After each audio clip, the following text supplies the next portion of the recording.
Hi everyone, my name is Paul Stanley. I am the CVIS specialist here at the University of St. Thomas, and today I'm creating a couple videos for you. There'll be two, discussing how international students should go about submitting financial documents in order to receive their I-20.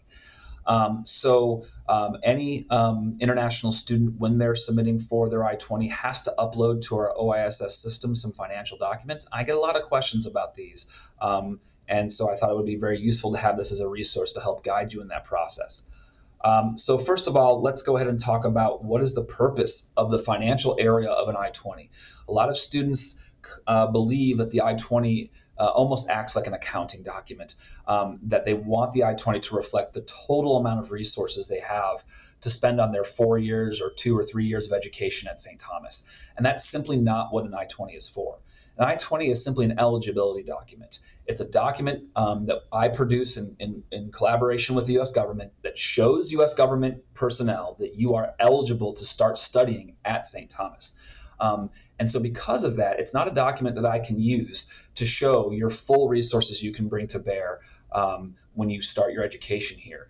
Some students will, for example, some students will say, Paul, I've submitted financial documents. It shows $2 million of my assets. Okay. I wish I was you. All right. If you have that kind of money, great. I can't reflect the full $2 million of your wealth on the I-20. I can only reflect the amount of funds that you are going to be able to access for your first 9 months of education in the United States. And so please understand that we're looking at the first year, academic year of your program. Can you cover those costs? If the answer is yes, you're eligible to study here, and your I-20 is going to reflect that. It's not a banking document that you're going to use to show the U.S. government all the saved wealth or liquid assets that you have. So let's talk about this area of the I-20. When you get your I-20 from us, you're going to find that there's a financial section, all right? And that financial section is broken down into two areas: the cost, the estimated cost of your education, and the funding that you can bring to those costs. The cost side has tuition and fees. It has living expenses, so the cost of your housing, food, transportation. Then it has expenses for dependents. Most of you won't have that, but if you do, there's additional expenses. And then another section that covers things like academic materials, like books, healthcare, and things like miscellaneous travel and other items like that. All these costs are estimated, all right? And then over here will be an area that shows where your funds are coming from to pay this total cost. So are they your personal funds directly from you? Are they funds from the school, like in the form of scholarships? Are they funds from another source, like a sponsor or family member? Now, this section right here of the I-20, when you log into your OISS account, which you will be invited to create when you are accepted, and you have to log in to start your immigration process. If you want to know more about that, there's a video on our YouTube channel about requesting your I-20. But when you log in, you're going to see that we have an area that looks basically just like this. It has the list of the estimated costs, and then it has a list of your areas of funding. Where will the money come from to pay for your education? So when you go into that OISS financial area, there's a few things I want you to keep in mind. Number one, all the costs in that area are estimates.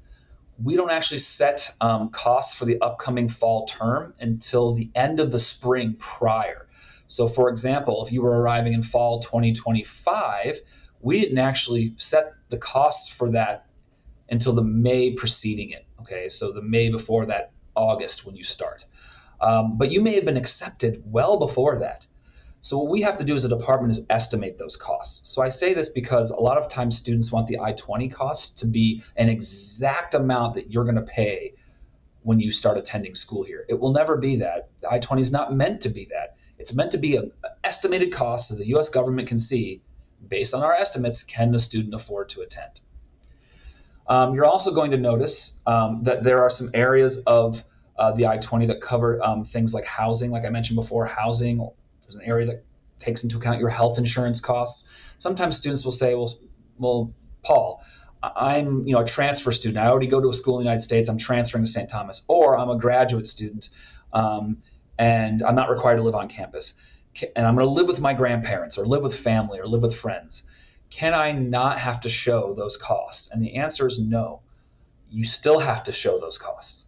All students must meet the same standards in order to receive their I-20. If you're lucky enough to have family in town because you're a graduate student or a transfer student that you're living with, and you don't have to pay rent, well, what the government does not really factor that in. In fact, the government's perspective is that housing could go away. It's not guaranteed. You have to show that you can guarantee pay for housing costs as if you were living on your own. You have to guarantee you could pay health insurance. And so even though you might have solutions to these, you still have to show those funds along with your tuition and fees. And then finally, when you log into the OISS system, please understand you're not going to see your scholarship if you're an undergraduate student accounted for. All right, you're going to see the full cost of attending listed. Don't panic, that's okay. You only have to show the amount of funds listed in your acceptance documents. All right, so I'm not going to charge you the whole amount. Make sure your financial documents show you can cover what costs were shown in your accepted documents with your scholarship applied, and I'll make the adjustment in the system to reflect your scholarship. But when you first log in, you're not going to see your scholarship listed there. So be aware of that.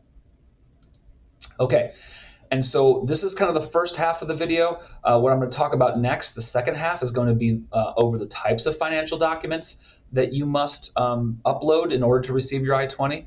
We're going to talk about red, yellow, and green documents. Red being documents you can't use, yellow being documents that we may be able to accept, but you will have to provide additional documentation in order for us to accept. And then green documents, which are very easy for us to accept and will mean that you get your I-20 much faster with these types of documents. No matter what the category, all documents must be generated recently, preferably in the last 3 months. And then all documents must be showing assets that can be liquidated. In other words, turned into cash to pay for your education. So I've kind of walked you through the initial information. Our next section is going to be over, it's going to be covering the types of documents. So this is part one. If you want to see part two, go ahead and pull it up and we'll walk you through the different categories.